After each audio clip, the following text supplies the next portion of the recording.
Rain poured over the small wooden shack as Leah's cries blended with the thunder. She had just given birth alone, her trembling hands holding the tiny baby against her chest. Her husband had left weeks ago, and her family stood outside, whispering that she was cursed. The pain of childbirth was nothing compared to the ache in her heart. She was about to lose the only piece of love she had left in this world. The midwife took the baby from her trembling arms, and Leah reached out desperately. "Please, don't take her," she begged, her voice weak and breaking. But her mother turned away, saying coldly, "You brought shame to us, Leah. The man from the city is waiting. We'll sell the child, you'll start over." Leah collapsed, her world spinning as she realized she had no strength left to fight. Outside, under the gray sky, a tall man named Adam stood beside his horse. A rancher by trade, he wasn't here to buy anyone, he was here to deliver grain. But when he heard the baby's cries and saw the terrified woman inside, something inside him shifted. He saw not a transaction, but tragedy. "You're selling her?" he asked, disbelief in his tone. The mother nodded, cold and tired. "A man's gotta make a living," she said. Adam's jaw tightened as he watched Leah sobbing silently inside. Without a word, he pulled out his wallet and handed over enough money to stop the deal. "I'll take her," he said, voice low but steady. The mother smirked. "The child?" He shook his head slowly. "No, both of them." Gasps rippled through the small crowd, and Leah looked up in confusion, tears streaming down her pale face. When Adam stepped inside, Leah flinched. "Why?" she whispered, clutching her blanket. "Why would you do this?" He didn't answer right away. He simply took off his hat and knelt beside her, looking into her weary eyes. "Because no one deserves to be treated like they're less than human," he said softly. "You and your baby, you deserve a chance to live." Leah's lips trembled as she whispered, "No one's ever said that to me before." As Adam lifted her gently onto his horse, Leah couldn't stop shaking. She was weak, frightened, and unsure whether she'd been saved or sold again. The baby whimpered softly in her arms. The wind whipped around them as Adam rode through the muddy road, his coat shielding her from the rain. "Rest," he said over the thunder. "You're safe now." For the first time in years, Leah let herself believe it might be true. They arrived at his ranch by nightfall, the firelight flickering through the windows. The place smelled of hay and warm bread. Adam helped her inside, handing her a clean blanket. "You can stay here till you heal," he said gently. Leah looked around, hesitant. "You don't even know me," she murmured. Adam smiled faintly. "I don't need to. Sometimes you just know who's worth saving." Days passed slowly. Leah slept for hours, her body recovering from the trauma. Adam worked quietly outside but always left food by her door. She watched him from the window, his kindness confused her. No man had ever done something without expecting something in return. One evening, when she thanked him, he simply said, "You don't owe me gratitude. You just owe yourself peace." His words pierced deeper than he knew. Leah began to help around the ranch, feeding the chickens and washing clothes. Each small task gave her a sense of purpose she hadn't felt in years.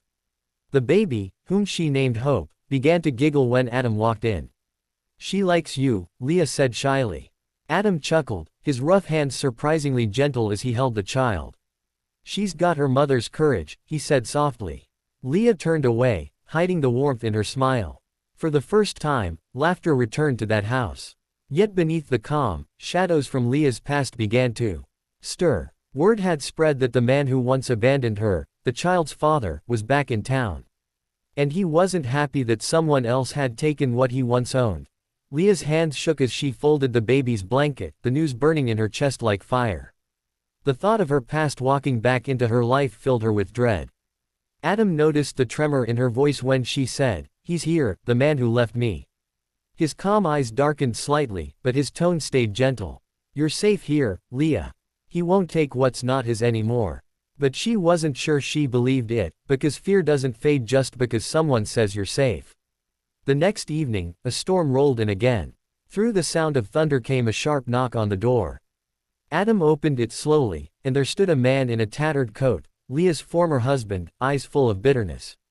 "You've got something that belongs to me," he hissed. Leah froze, clutching Hope close. Adam stepped forward, his broad frame blocking the doorway. "You left her to die," he said firmly. "You lost every right to her the day you walked away." The man sneered, pulling a gun from his coat. You think you can just buy people and call it mercy? He spat. Adam didn't flinch. I didn't buy her, he said evenly. I freed her. Lightning cracked outside as Leah cried out, please. Don't. But before the man could move, Adam reached forward, grabbing his wrist and twisting it. The gun fell to the ground. In that moment, the storm seemed to break, inside and out. The sheriff arrived soon after, called by the noise. He recognized Leah's former husband, who had a long record of violence. He's done enough harm, Adam said quietly. Let him face what he's earned. The man was taken away, shouting curses into the rain. Leah sank to her knees, clutching her child, her sobs mixing with the thunder.